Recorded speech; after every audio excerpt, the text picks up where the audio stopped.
how to understand his wounds to open up his heart to you. In this video, you will discover why you have certain differences with your man in your partnership, even when you don't understand it. You'll really understand the psychology behind his actions or behind his words, of how he's expressing himself or how he's not expressing himself, so that you actually start to feel safe, secure, and you can actually open his heart to you so you can feel taken care of and cherished. Hey, I'm Antia Boyd with Magnetize Your Man, and together with my husband Brody, we've been helping thousands of successful women all over the world to get a committed, connected, and long-term relationship they desire fast. So let's go ahead and dive right in.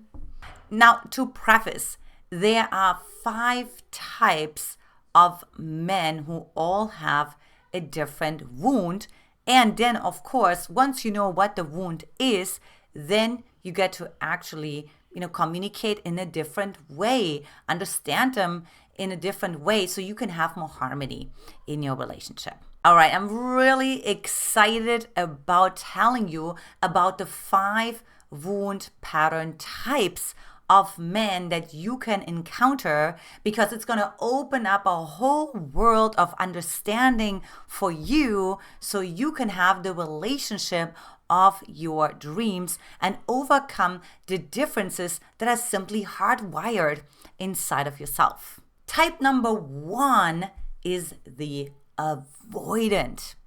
Now, what you already know about the avoidant is, of course, like he ends up potentially ghosting you. He tends to need a lot of space. He tends to be more the man who's potentially also more sort of like on the side of the room as opposed to be the center of the room. He may even be more the observant type as well. In general, he actually loves alone time.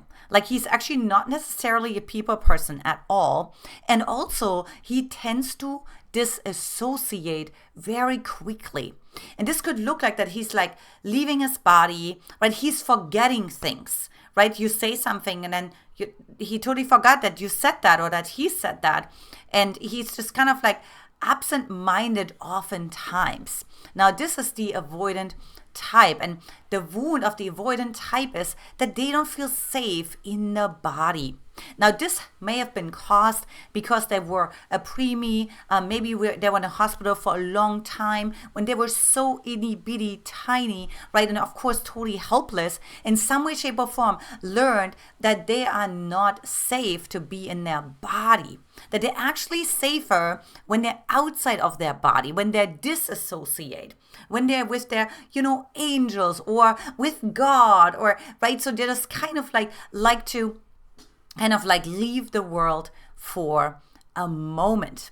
And so how you can also see that this is a type that you're potentially dealing with is he tends to be on the skinnier side.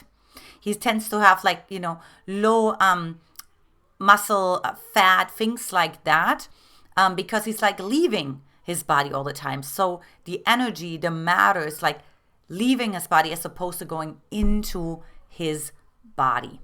Now, type number 2 is the connector.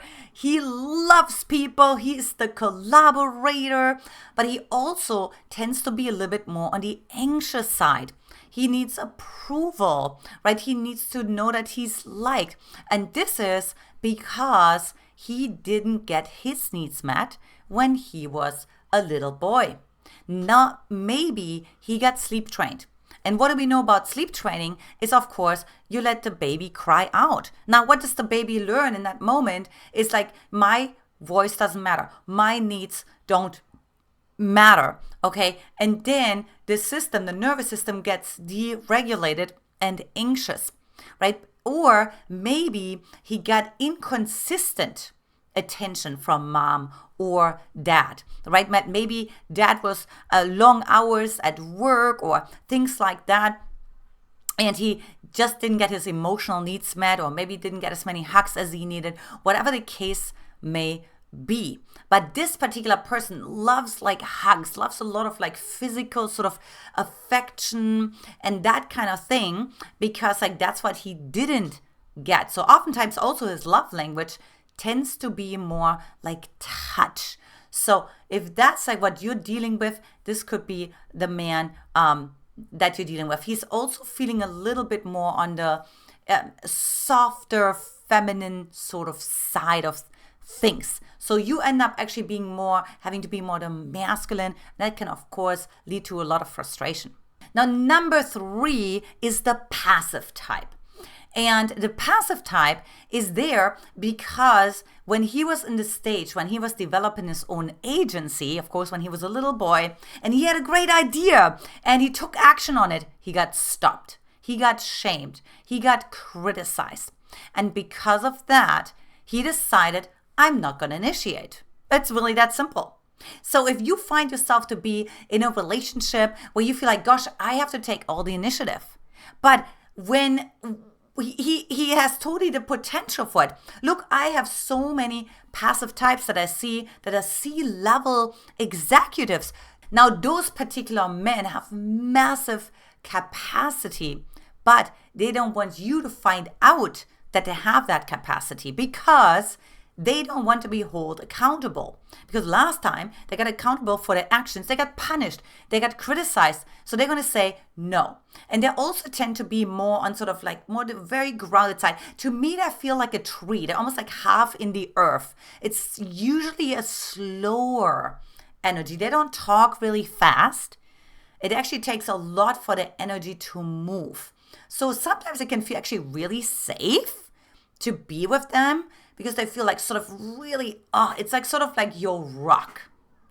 But then it takes forever to get them moving and grooving, so to say. So that's what you may end up getting frustrated with. But now you know why, right? Like he got actually not honored and he got actually set boundaries in a way that was not attuned to him. Now, number 4 is the leader. Now, the leader is usually a charismatic man in the room. He has a lot of fire, a lot of passion, a lot of intensity, a lot of drive. He's the party animal. And he also sometimes tends to be on the little bit of aggressive side. Right? He is like a very like broader build in his shoulders, in his chest, right? Because he's definitely like probably working out, and he's probably the most masculine of all the 5 types. Why? Because he's actually like really embodied. He actually embodies the masculine traits the most of all the 5 types. Now, I'm not saying that he's integrated, because if his behavior comes from a wound, obviously he's not integrated, but he's coming from a place of defense and resistance. Now, what happened with this particular type is that they learned power over love. Now, what that means is that they learned that they can overpower their parents, that essentially there's nobody out there who can hold them, right? They're holding everyone. Okay, they are the one who have to like run the show. They are the one who are accountable. They are the one who have to take all the initiative, who have to, get the train rolling. And if they don't do anything, then nothing happens, or nothing happened in their childhood. Now, also, they may have experienced betrayal, but potentially also by their parents. Maybe one parent was lying about the other to them, or whatever the case may be, but there was like a betrayal that took place. Maybe the parent wanted them to be something that they didn't want to be, that he didn't want to be, right? So he felt like betrayed by the parent, because the parent, potentially a narcissistic parent, would definitely also potentially create that kind of pattern. But this pattern is really looking for being attacked. They're ready to be attacked at any time. So that's why they're ready to attack first, right? And that's why it feels like so edgy, and you're playing with fire. But they're also, of course, very attractive as well, right? Because they're creating a lot of polarity between the feminine and the masculine. And finally, number 5, that's my perfectionist. Now, the perfectionists, they love to follow rules. They love to follow regulations. It's either black or white. They tend to be very critical. They tend to be like very judgmental. Maybe you found yourself like actually being judged by them, what dress you wear, how you walk, how you talk. Now, I'm not saying this is always a joyful experience, but just know that they do the same to themselves, right? Essentially, they feel a little bit like a soldier. They're just very like sort of rigid. There's a stiffness to them. There's not a lot of warmth. There's no warmth. It's complete cold energy. And it's also usually heavily mental. So they're like extremely smart and they like to figure things out. They know a lot. This can be like the PhDs of the world or anything else like, right? But they tend to be like just really, they're proper. Okay, let me tell you why this happened. It's because when they were a child, they had to learn to grow up fast. So this could be because they're coming from a culture, because I see that with my women too, they're coming from a culture where achievement and mental discipline was highly celebrated over emotional intelligence and attunement. Now this could be because they come from Eastern European countries, certainly also Asian countries as well. So it could be coming from different countries. I come from Eastern Germany, so usually the case there as well. But they really like, when you say get into your body, they're like, what body?